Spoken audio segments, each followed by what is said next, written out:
আসসালামু আলাইকুম সুপ্রিয় দর্শক, গ্রামে কিংবা শহরে, দেশে অথবা প্রবাসে, যে যেখান থেকে অনুষ্ঠান দেখছেন বা দেখবেন, সবাইকে প্রীতি শুভেচ্ছা ও অভিনন্দন জানাচ্ছি। আরএস টিভি ইউটিউব চ্যানেল দেখার জন্য আপনিও সবান্ধবে আমন্ত্রিত। আরএস টিভির সঙ্গেই থাকুন।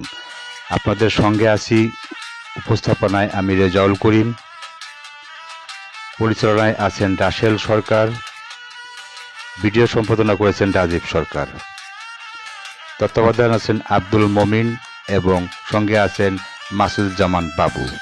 যেহেতু কন্টেন্টটি ঐতিহাসিক বিষয়ের উপর তৈরি করা বিধায় সময় একটু লম্বা হলেও বিষয়টি ধরে ধরে দেখার জন্য বিনীত অনুরোধ রইল। আরএস টিভির সঙ্গে থাকার জন্য ধন্যবাদ সবাইকে। চলুন অনুষ্ঠানের মূল পর্বে। ইসরায়েল ফিলিস্তিন বিবাদের সম্পূর্ণ ইতিহাস পর্ব ১। আসসালামু আলাইকুম। ইসরায়েল ফিলিস্তিন বিবাদের সম্পূর্ণ ইতিহাস পর্ব ১ এ সকল তথ্য জানতে স্বাগত জানাই নতুন ওই ভিডিওতে। শ্রদ্ধেয় দর্শক, ইসরায়েল ফিলিস্তিনি সংঘাত হলো বাধ্যতামূলক ফিলিস্তিনিদের ভূখণ্ডের মধ্যে ভূমি এবং আত্মনিয়ন্ত্রণ নিয়ে একটি চলমান সামরিক ও রাজনৈতিক সংঘাত। এই সংঘাতের মূল দিকগুলির মধ্যে রয়েছে পশ্চিম তীর এবং গাজা উপত্যকায় ইসরায়েলি দখল, জেরুজালেমের অবস্থা, ইসরায়েলি বসতি সীমান্ত, নিরাপত্তা, জল অধিকার, পশ্চিম তীর এবং গাজা উপত্যকায় অনুমতি ব্যবস্থা, ফিলিস্তিনিদের চলাচলের স্বাধীনতা এবং ফিলিস্তিনিদের প্রত্যাবর্তনের অধিকার। এই সংঘাতের উৎপত্তি 19 দশকের শেষ দিকে ইউরোপে ইহুদিবাদের উত্থানের মধ্য দিয়ে একটি আন্দোলন, যার লক্ষ্য ছিল ফিলিস্তিনের উপনিবেশ স্থাপনের মাধ্যমে একটি ইহুদি রাষ্ট্র প্রতিষ্ঠা করা।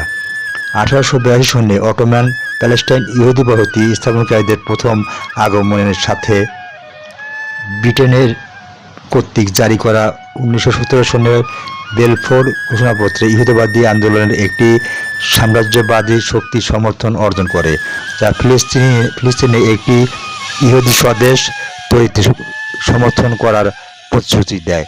প্রথম বিশ্বযুদ্ধের সময় পূর্বের অটোমান অঞ্চল ব্রিটিশ দখলের পর বাধ্যতামূলক প্যালেস্টাইনকে ব্রিটিশ ম্যান্ডেট হিসেবে প্রতিষ্ঠিত করা হয়।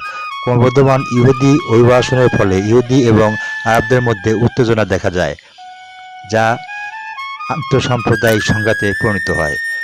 1970 সনের স্বাধীনতার পর ইহুদিবাদের প্রতি ব্রিটিশ সমর্থনের অবসানের দাবিতে একটি আরব বিদ্রোহ শুরু হয়, যা ব্রিটিশরা দমন করে। অবশেষে উত্তেজনার ফলে জাতিসংঘ 1947 সনে একটি বিভাজন পরিকল্পনা গ্রহণ করে, যার ফলে গৃহযুদ্ধ শুরু হয়। 1948 সনে পরবর্তী ফিলিস্তিনি যুদ্ধের সময় ম্যান্ডেটের অর্ধেকেরও বেশি ফিলিস্তিনি আরব জনগোষ্ঠী পালিয়ে যায় অথবা ইসরায়েলি বাহিনী কর্তৃক বহিষ্কৃত হয়। যুদ্ধের শেষ নাগাদ পূর্ববর্তী ম্যান্ডেটের বেশিরভাগ ভূখণ্ডে ইসরায়েল প্রতিষ্ঠিত হয় এবং গাজা উপত্যকা এবং পশ্চিম তীর যথাক্রমে মিশর ও জর্দানের নিয়ন্ত্রণে ছিল। 1967 সনে 6 দিনের যুদ্ধের পর থেকে ইসরায়েল পশ্চিম তীর এবং গাজা উপত্যকা দখল করে আসছে, যা সম্মিলিতভাবে ফিলিস্তিনি অঞ্চল নামে পরিচিত। 1987 এবং 2000 সনে ইসরায়েল এবং তার দখলদারিত্বের বিরুদ্ধে দুটি ফিলিস্তিনি বিদ্রোহ শুরু হয়, যথাক্রমে প্রথম এবং দ্বিতীয় ইন্তিফাদা। ইসরায়েলি দখলদারিত্বের ফলে ইসরায়েল সেখানে অবৈধ বসতি স্থাপন করে, যার ফলে তার দখলদারিত্বের অধীনে ফিলিস্তিনিদের বিরুদ্ধে প্রাতিষ্ঠানিক বৈষম্যের একটি ব্যবস্থা তৈরি হয়, যাকে ইসরায়েলি বর্ণবাদ বলা হয়। এই বৈষম্যের মধ্যে রয়েছে ফিলিস্তিনি শরণার্থীদের তাদের প্রত্যাবর্তনের অধিকার এবং তাদের হারানো সম্পত্তি অধিকার থেকে ইসরায়েলের অস্বীকার। ফিলিস্তিনিদের মানবাধিকার লঙ্ঘনের জন্য ইসরায়েলের আন্তর্জাতিকভাবে নিন্দাও পেয়েছে।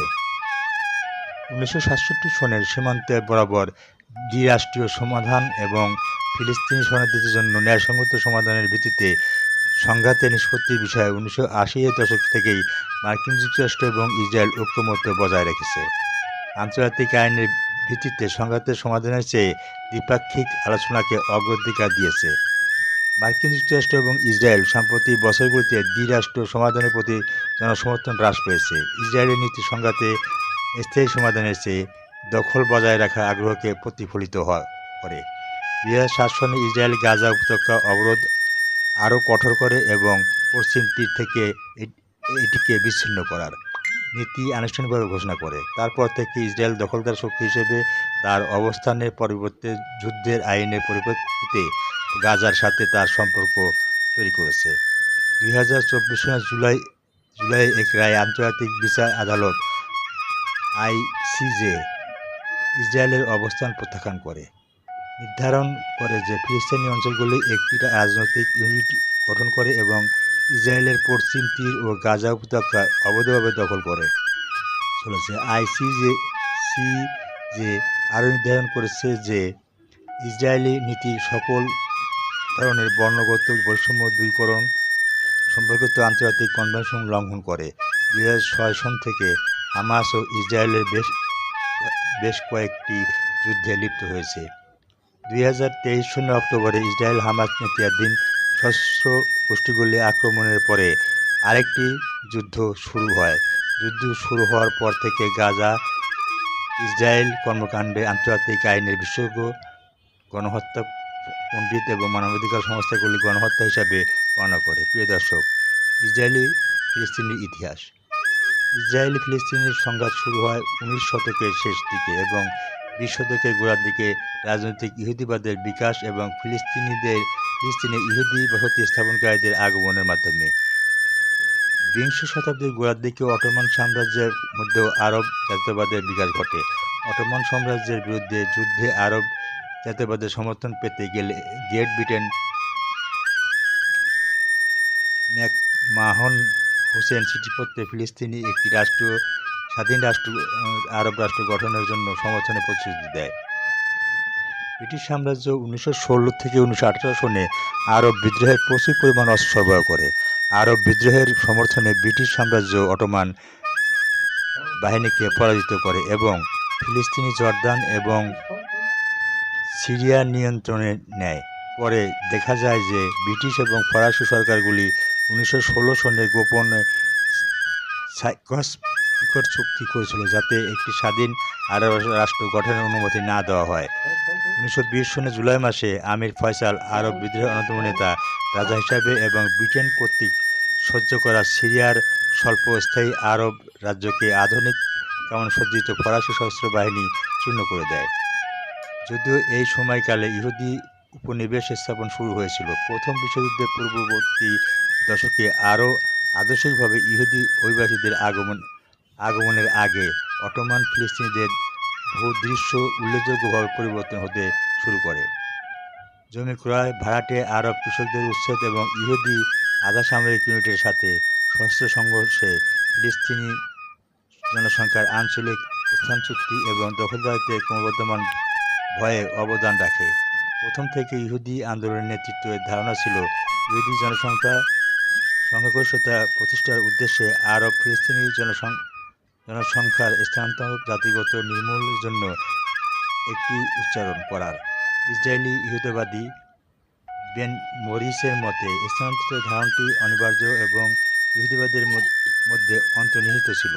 প্রথম আলিয়াহর আগমনের সাথে সাথে আরব জনসংখ্যা 1880-এর দশকে প্রথম দিকে এই হুমকি অনুভব করেছিল। চেম ওয়েইজম্যানের জায়নিস্ট আন্দোলনের প্রতি ব্রিটিশ সমর্থন গড়ে তোলার চেষ্টা অবশেষে বেলফোর ঘোষণাকে সুরক্ষিত করে, যা 1917 সনে প্রথম বিশ্বযুদ্ধের সময় ব্রিটিশ সরকার কর্তৃক জারি করা একটি পাবলিক বিবৃতি ছিল, যেখানে ফিলিস্তিনি ইহুদি জনগণের জন্য একটি জাতীয় আবাস প্রতিষ্ঠার প্রতি সমর্থন ঘোষণা করা হয়েছিল। 1920-এর দশকে প্রথম বিশ্বযুদ্ধের সমাপ্তির পর ফিলিস্তিনে ব্রিটিশ ম্যান্ডেট তৈরির সাথে সাথে বিদেশি পুঁজির সহায়তায় অর্থনীতি একটি পৃথক ইহুদি নিয়ন্ত্রিত খাতের বিকাশের সাথে সাথে বৃহৎ আকারে ইহুদি অভিবাসন শুরু হয়।